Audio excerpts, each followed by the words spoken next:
السلام عليكم الاخوان والاخوات، نتمنىكم تكونوا بخير وعلى خير. وانتم كتشوفوا هذا الفيديو اليوم فيديو جديد، غادي نديروا رفيسه غنديرها عاديه.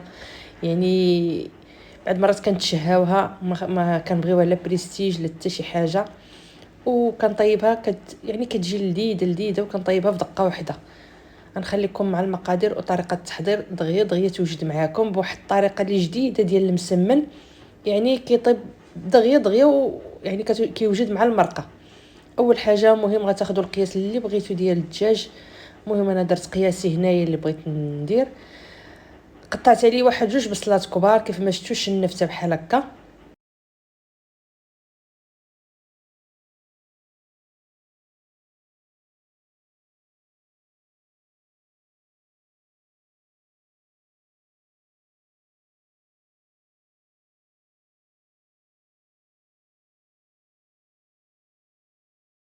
صافي بعد ما كملتها غادي خديت واحد 4 ديال الدروس يكونوا كبار ديال الثومه، حكيتهم هكا حيت في الاول هكا كنديرهم مع النصيب ضروري نحكوهم.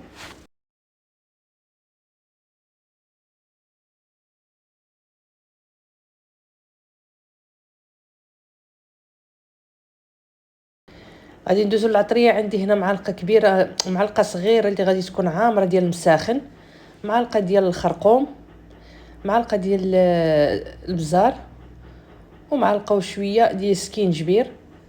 عندي هنا نص معلقه ديال السمن، الا كان حار ما تقووش منه.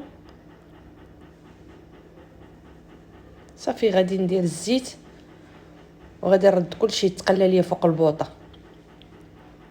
غادي نشحرو غير شويه ماشي بزاف، غير باش داك الدجاج يدخل فيه العطريه مع البصله. صافي بعد ما تشحر لينا الدجاج مع البصله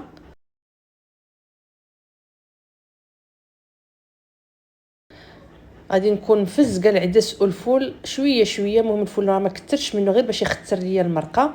كنكون ديجا مفزقاهم باش كيرطابوا ليا وما كيتحيدش ليهم داك الجلفه ديال العدس.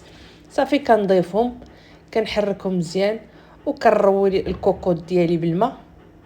كنضيف الماء يكون طايب، كنكون دايره المقراج حدايا كيطيب. صافي كنروي به، كندير القياس اللي غادي يطيب فيه داك العدس والفول بلا ما نبقى نزيد كل خطره الماء.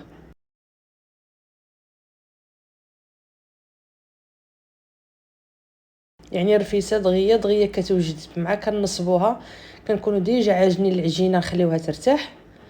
صافي كنجيو نورقوها كيجي كلشي قد. هنا عندي واحد جوج ريوصه ديال الثومه كبار اللي غسلتهم مزيان، كنت هما مرطباهم في الماء. كنسد على الكوكوط وندير الصفاره.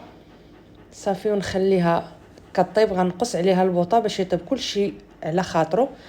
كندوزو للعجين. انا كنت عاجنه العجينه كيف قلت لكم من قبل. كندير قد الفورس قد الفينو القياس اللي بغيتو. كندير واحد شويه السمن في العجينه وشويه معلقه صغيره ديال السكر والملحه. صافي نخرجها هكا كنقرصها قريصات ونخليها ندير لها الميكه ونخليها كترتاح حتى لو كانت تطلق ليا. صافي كيف ما شفتوا غناخذ القرصه الاولى غادي نطلقها مزيان، خصها تكون رقيقه كيف ما شفتوا. واخا تقطع لكم ماشي مشكل، ولكن خصها القرصه تكون رقيقه. كنديرها على شكل مسمنه.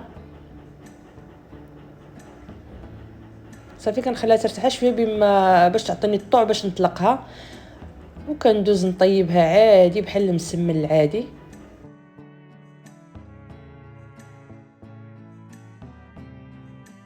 كنحطها على جنب. كناخذ كره اخرى عاوتاني كنطلقها بنفس الطريقه تكون رقيقه حتى هي. الطريقه راه دغيا دغيا كتكملي بها العجينه. كناخذ هذيك المسمنه الاولى اللي طيبت كنديرها هي الوسط ونلوي عليها العجينه كيف ما شفتوا. صافي وكنردها ثاني طيب بنفس الطريقه.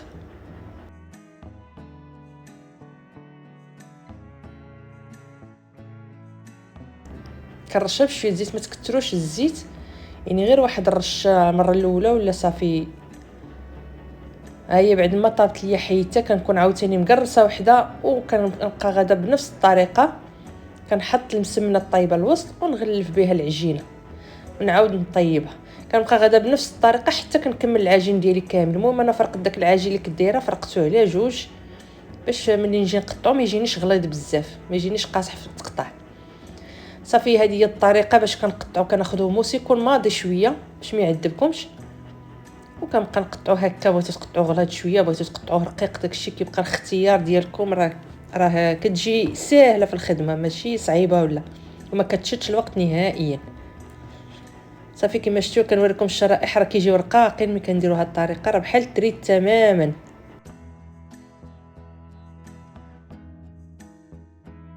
صافي بعد ما كملتهم كاملين وحليتها كامله كيف ما شفتوا تبارك الله الخير والبركه، غندوزو نشوفوا الكوكوط مع ساليت مسمن. معها هي الكوكوط طابت ليا.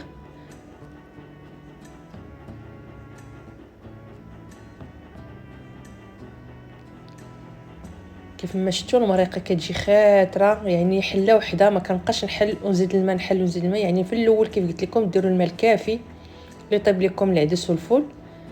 صافي مرقه خاطره مسمن واجد. غادي ندوزو نسقيو الرفيسه ديالنا. كندير واحد الطبقه ديال هكا ديال التريد ونسقيه مزيان، نعرفوا راه فزق مزيان بلا صوص. وعاد كنزيد الطبقه الثانيه ديال المسمن وعاود نسقي بنفس الطريقه باش كتجي كلها فازقه، ما يجيش داك التريد ناشف من التحت.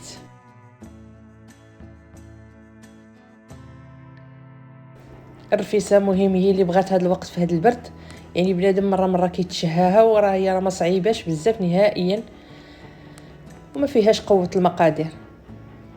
صافي كيف ما شفتوا كندير لها هكا باش كنعرف راه مسمن فازق. صافي كنحط دوك الطريفات ديال الدجاج، كنهز بديك الصفايه كنهز بها العدس والفول، كنحطهم هكا مع الجناب.